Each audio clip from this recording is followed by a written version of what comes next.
në fillim këtë problemin unë e kam përjetuar shumë keq, ta them sinqerisht. Do të thënë unë rash në depresion me veten time se si Me paragjykimet, si ja bën? Sepse jo gjithë marrim komente pozitive. paragjykimet. Ndonjëherë ta hudhë dikush një koment ashtu nga askund që s'ka lidhje të bëj.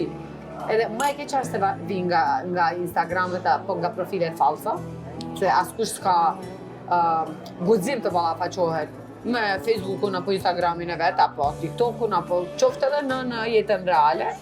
Si i ballafaqon tironi këto gjëra? Nuk e kisha menduar ndonjëherë në jetën time duke ditur atë qëllimin që unë e kam, që për shembull do vije dikush që do më paragjykonte edhe do më shkruante negativisht. Në fillim këtë problemin unë e kam përjetuar shumë keq, ta them sinqerisht. Do të thënë unë rash në depresion me veten time se si mundet të ekzistojë njerëz të tillë që ti e bën punën tate dhe ai të jep mend për atë të cilën ti e bën, që ti thjesht e ke një punë.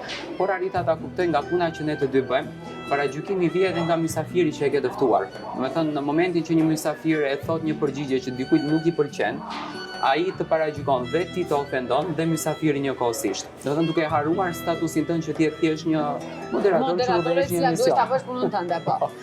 Pastaj normalisht koha e bën të veten, tani jam liruar pak nga kjo emocionet negative.